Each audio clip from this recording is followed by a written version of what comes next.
Hello and welcome to Sonic Lore, History of Mobius. Last time I retold the story of Sonic meeting Evil Sonic. Now it's time I retold Sonic's fateful encounter with Knuckles. Sonic's first adventure began with him and Tails soaring through the skies in the tornado. The duo was on a mission to find Robotnik's hovercraft, but they suddenly stumbled upon the floating island. Tails asked for Sonic's opinion about what kept the island afloat. Sonic correctly guessed it was a Chaos Emerald, though he wasn't sure if he was right. Sonic decided to check the island to see if his theory was correct. Knuckles watched as Sonic and Tails approached his island and decided to intercept them. He shot down the tornado with a rocket. Tails quickly caught Sonic and asked him who would shoot at them. Sonic figured that the culprit was Robotnik. The tornado crashed onto the floating island, which left Sonic and Tails stranded on the island. Tails asked Sonic what they should do now, and Sonic said they should find the natives and see if they could help them get back to Knothole. Unbeknownst to them, Knuckles was watching them from the bushes. Just as Sonic and Tails made their way through the jungle, a stream of fire nearly hit Sonic. They saw the attack coming from an assaulting batter blimp. The blimp was flying towards them while shooting fire and bombs. The fire almost hit Sonic, but he was saved by an energy shield that came out of nowhere. Sonic didn't want to risk knowing how long the shield would last, so he and Tails jumped into the water. Sonic and Tails managed to escape into Hydro City. The current in the water pulled them in, despite Sonic clinging onto a pole. They crashed into a wall and fell into another pool of water. Sonic tried to hold on to another pole, but he started drowning and blacked out. When Sonic woke up, he found himself and Tails in a pitch dark area. Someone turned on a light, and Sonic asked where they were. A voice responded and said that they were where he wanted them to be. Sonic didn't recognize the voice belonging to Robotnik, and Tails asked who it was. Knuckles stepped into the light and introduced himself. He told them that Robotnik had come to the floating island to warn him about their attempted theft of the Chaos Emerald. Meanwhile, Robotnik and Snively watched Knuckles' interrogation of Sonic and Tails on a monitor. Robotnik stated that he had tricked Knuckles and planned to take the floating island's Chaos Emerald to recharge his hovercraft. Snively praised his uncle for his trickery, but Robotnik told him to keep watching the monitor. Knuckles accused Sonic and Tails of being thieves since they knew about the Chaos Emerald. However, Sonic pointed out that Knuckles just told him about the Emerald, and Tails mocked him. Knuckles threatened them in response to their remarks. However, he stated that his people were firm but fair. Knuckles then offered them a chance to leave the floating island. He warned them that if they weren't gone by 10 minutes, then he would come after them. Sonic and Tails took his offer and left the cave to prove their innocence. Robotnik became enraged and insulted Knuckles for letting his foes go, while continuing to lie about his true identity. Knuckles told him to wait and went after Sonic and Tails. Robotnik was annoyed by Knuckles' attitude, so he decided to take matters into his own hands. He asked his SWAT-bot if Crabmeat had returned with the Chaos Emerald, and the SWAT-bot told him he did. Crabmeat presented the emerald to his master, which pleased Robotnik. Robotnik held the Chaos Emerald and couldn't wait to use it to conquer Mobius. Meanwhile, Sonic swung through the jungle. Tails asked Sonic how they planned to prove their innocence, but Sonic said they didn't have to since Robotnik would do it for them. Knuckles watched them from afar and saw that they weren't leaving. He realized they were heading straight for the Chaos Emerald, so he took a hidden passageway to get to it first. When Knuckles arrived, he discovered that the emerald had been stolen. Sonic and Tails then showed up, and that's when Knuckles realized that Robotnik had tricked him. Knuckles was angry about the deception and told Sonic to take him to Robotnik. Meanwhile, Robotnik had used the Chaos Emerald to recharge his hovercraft and was ready to leave the floating island. Robotnik held onto the emerald and said that they should keep it for future use.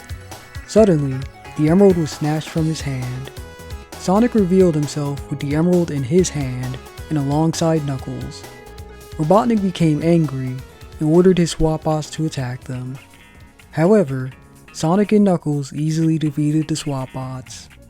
Sonic and Knuckles celebrated their victory, but Tails asked them about Robotnik's whereabouts. Suddenly, the engines of Robotnik's hovercraft turned on.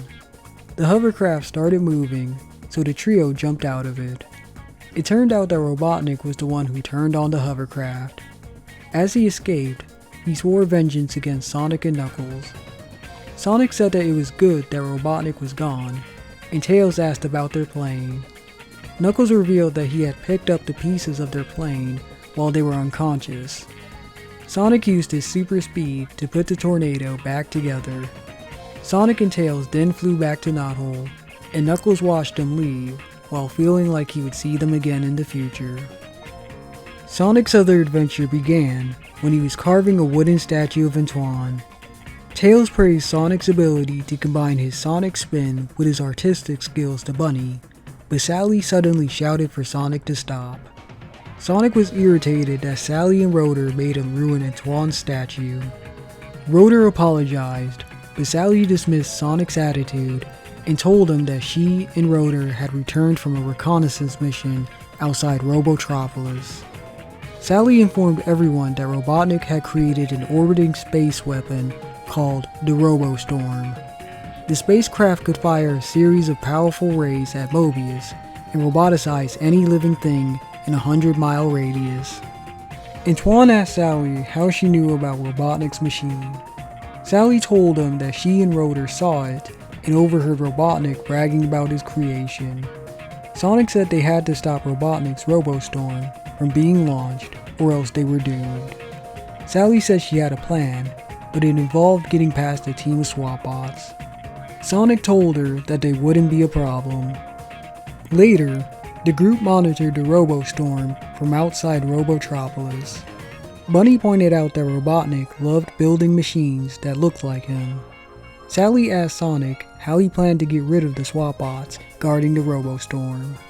Sonic told her he would move so fast that only one bot at a time would see him. He then went to put his plan into action. Sonic used his speed to catch the SWATbot's attention and chase after him while his friends boarded the Robo Storm. Sonic dealt with the SWATbots and entered the Robo Storm. Sally ordered everyone to sabotage the main circuits. However, Sonic spotted Robotnik and Snively heading toward them. Robotnik was bragging about his latest creation and how it would roboticize the freedom fighters. Robotnik laughed at the idea, but that changed when Snively pointed out that the guards for the Robo Storm were gone and the door was open. Robotnik immediately tried to catch the freedom fighters, but they escaped by flying into outer space.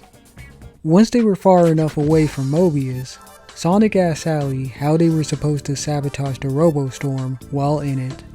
She said they couldn't and was trying to take them back to Knothole. Bunny asked Tails what he thought about space. Tails said he was scared since the numerous moons made him feel like they were trapped in a giant gumball machine. Meanwhile, Robotnik and Snively were close behind the freedom fighters in their ship. Snively asked Robotnik if he should blast Sonic's group with the de-energizer. Robotnik shouted for Snively to wait until he closed his eyes since he couldn't stand watching Snively blast something with his likeness. Once Robotnik's eyes were closed, Snively hit the Robo Storm with the de-energizer. Meanwhile, everyone wondered what happened. Suddenly, Robotnik appeared on a monitor. He told them that he drained all of the power from the Robo Storm. He then gave them an ultimatum. Either they come back with him to Mobius to be roboticized, or drift in space forever. Sonic informed Sally that the control panel said that the ship still has some auxiliary power left that could be used to fly a short distance. Sally stated that they were thousands of miles away from Mobius, but Sonic said that they could still get to one of the moons to survive.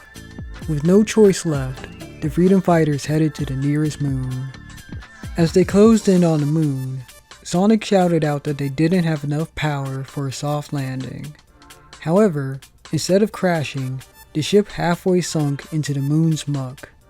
Rotor informed everyone that they were on a moon named Muckery. He told them that the moon was covered with a thick layer of muck, and the air was too thin to breathe for long. Tails figured that they had to stick together, but Antoine said that they had to stay in the ship until he thought of a plan. Sonic shot that idea down when he pointed out that Robotnik landed on the moon. Meanwhile, Snively informed Robotnik that the freedom fighters were stuck in the muck, but so were they. However, Robotnik wasn't worried since their ship could transform into a giant robot. Robotnik ordered Snively to kick the Robo Storm since he couldn't do it himself. Snively kicked the Robo Storm across the moon, which pleased Robotnik. However, that changed when Snively told his uncle that the freedom fighters had left the ship earlier. Robotnik shouted for Snively to get them. Meanwhile, Sonic's group was having a difficult time traversing the mucky terrain. Sonic spotted Robotnik and Snively heading toward them in a vehicle. When he tried figuring out how to defeat Robotnik, he remembered what Bunny said about Robotnik loving creations that looked like him. Sonic used most of his remaining strength to create something out of a mountain of muck with his sonic spin. Robotnik saw what Sonic was doing and questioned what he was planning.